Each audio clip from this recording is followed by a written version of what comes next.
Well, good morning. So it is the next day here at Lucky Strike Mine. Um, End of July of 2024 is when I'm recording this here. Actually, the sun is just now starting to peek up over the eastern edge of the of Red Canyon here. Had a pretty good night's sleeping last night, so this right here is my campsite. This is where I stayed last night, and the actual area that we will be exploring is right here. So we don't have much of a commute to go or to get to work today. So, but yeah, it was a good night last night of sleep. So it rained a little bit. Rain and wind started in at about 2-3 o'clock in the morning, but that was only after I had kind of a weird occurrence. At about 1 in the morning, I heard something in my camp. I'm like, what the hell is that? So the way that I sleep is I've got 2 layers here on my pop-up tent.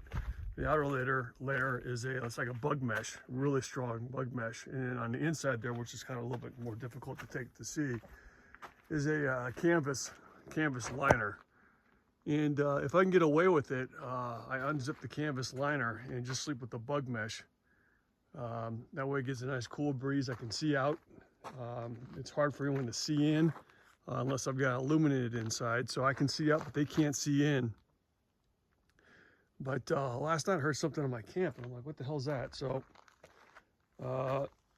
with the moon, which is not here, which is not out right now, or it's behind clouds, but the moon was bright enough to where I could see what was going on, and I saw four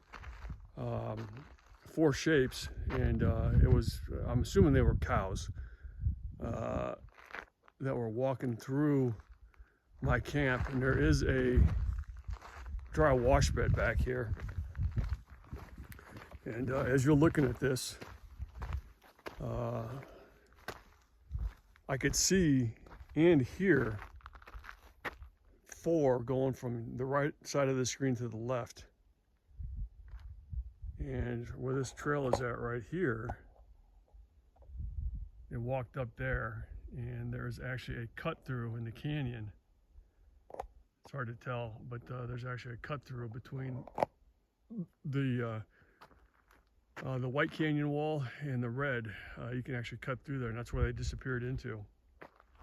So again, I think that they were cows. I didn't make any noise other than just walking on the ground. You know, there was nothing vocal as far as any moos or anything like that. So, but that was about 1 o'clock, and like I said, the rains and the wind wasn't that bad, but it set in at about 2 or 3. But this is absolutely beautiful out here. So you can see some of the miners' cabins right here. We're gonna get into more. We're gonna get more into this here in a little bit. So I'm just gonna finish up breaking down camp.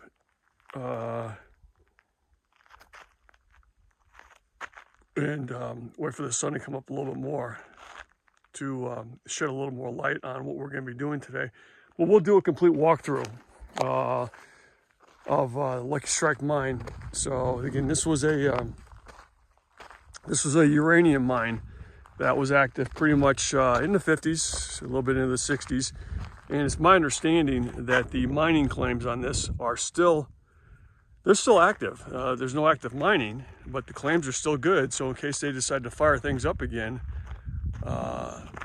those claims are already set in place, and they can do that. So, but this is a uranium mine, and they were very successful at getting a lot of ore out of here back in the 50s and 60s. So it was a, so to speak, it was a one-man band, one-man operation. Actually, there's about 4 or 5 guys that were really going like crazy to get this done, and they were very successful at doing it. But again, I'm going to go ahead and break down camp here, finish doing that, and then we will do a complete walkthrough of Lucky Strike Mine.